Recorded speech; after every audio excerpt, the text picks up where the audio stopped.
तो स्टार्टिंग में हम देखते हैं आउटर गॉड्स के बारे में। सिंस एंशिएंट टाइम कुछ ऐसे डिवाइन हस्तियां, कुछ ऐसे डिवाइन एग्जिस्टेंस थे जिन्होंने काउंटलेस यूनिवर्सेस बनाई और क्रिएशंस बनाए।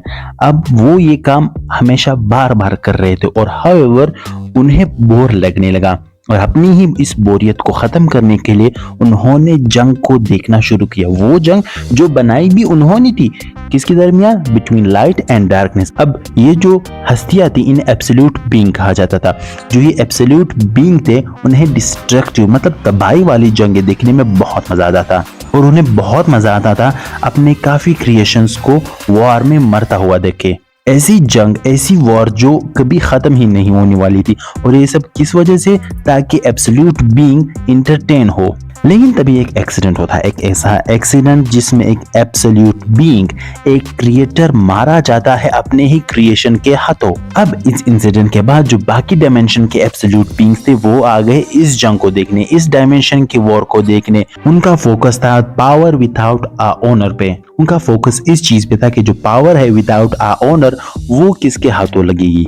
अब इस इंसिडेंट के बाद हम देखते हैं एक स्कूल जिसमें जिनवू का बेटा संग सू अपने दोस्तों के साथ हैप्पीली डिस्कस कर रहा है कि वो कैसे दूसरी यूनिवर्सिटी में सिलेक्ट हो गया। लेकिन तभी उसका एक और क्लासमेट आ जाता है उसे बुली करने के लिए सारी क्लास के सामने और उसकी क्लास वाले भी यही बात कर रहे हैं कि यार इस आदमी को संग सू हो को तंग करने में क्या मजा आता है। एक ऐसा आदमी जो हमेशा पॉजिटिव रहता है even after losing both of his parents. Bully होने के बाद संग सू सबसे पहले स्ट्राइक करता है लेकिन तभी पीछे हट जाता है क्योंकि ली जो उसका क्लासमेट था उसका पंच इतना पावरफुल था कि उसे पीछे हटना ही पड़ा। अब इसके बाद हमें 2 साल बाद का वाकया दिखाया जाता है जहां पे सूहो अब एक सेकेंड ईयर कॉलेज स्टूडेंट है और वहां पे एक गेट अपीयर हो जाता है। अब हमें यहाँ पे ये भी पता चलता है कि 3 साल पहले गेट्स अपीयर होना शुरू हो गए थे इस दुनिया में। अब ये जो गेट्स थे ये काइंड ऑफ एक पोर्टल्स थे जो दुनिया को डंजन के साथ जोड़ते थे जहां से काफी खतरनाक मॉन्स्टर्स भी आ सकते थे और लोगों को मार सकते थे अगर इन गेट्स को रोका ना गया। अब इन गेट्स के साथ साथ कुछ ह्यूमंस को भी मैजिकल एबिलिटीज कहा गया और इस सीन को जहां ह्यूमंस को भी कुछ पावर मिली इन्हें अवेकनिंग कहा गया। अवेकनिंग के बाद एक एसोसिएशन बनाई गई जिसे हंटर एसोसिएशन कहा गया। अब एसोसिएशन का काम ये था कि जिन लोगों के पास मैजिकल एबिलिटीज हो उन सबको इकट्ठा कर सके और वो सब एक ही एसोसिएशन के लिए काम करे जिसे हंटर एसोसिएशन कहा गया है और ये बिल्कुल एक प्रोफेशनल करियर बन चुका था। फिर इसके बाद हमें पता चलता है कि जो दुनिया थी वो 2 ही हिस्सों में बट गई थी, ऐसे लोग जो अवेकेंड हो और ऐसे लोग जो अवेकेंड ना हो। अब ये सब जो चल रहा होता है ये सब संग सूहो के हेड में ही चल रहा होता है, उसके दिमाग में चल रहा होता है क्योंकि वो काफी डिप्रेस्ड फील कर रहा होता है क्योंकि सबसे पहले तो वो अवेकेंड नहीं था, दूसरा रीजन ये है कि उसने अपने पेरेंट्स को खो दिया था।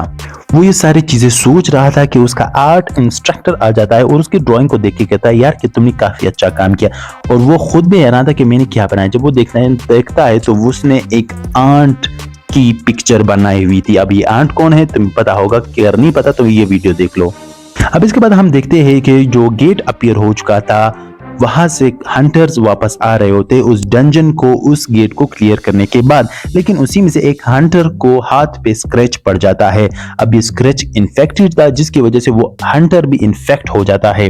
वो बाकी लोगों को जख्मी करना शुरू कर देता है जिसकी वजह से काफी लोग इन्फेक्टेड हो जाते हैं। ये सब जो हो रहा था वो संग सूहो के यूनिवर्सिटी के बाहर ही हो रहा था। अब जैसे वो देखते हैं कि बाहर क्या हो रहा है तो हर तरफ डिस्ट्रक्शन ही थी और इसी तरह एक इन्फेक्टेड आ जाता है उसी क्लासरूम में, हर तरफ तबाही थी। सूहो की एक क्लासमेट जख्मी हो जाती है और वो अब कहती है कि मुझे अपने पैर फील नहीं हो रहे, मेरी मदद करो। तो सूहो वहां से भाग जाता है कि मैं एक हंटर को बुलाता हूँ।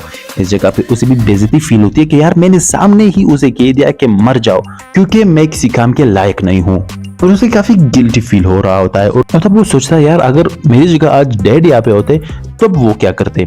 ये चीजें वो सोच रहा होता है तभी ही वो मॉन्स्टर आ जाता है अटैक करने के लिए, लेकिन जैसे वो अटैक करने वाला होता है वो वापस आ जाता है और उस लड़की की हेल्प करता है। अब इस सीन के बाद डायरेक्ट हमें कुछ ग्लिचेस दिखाई देते हैं और एक ग्लिच वाला नोटिफिकेशन भी आता है और यहीं पे ये चैप्टर एंड हो जाता है।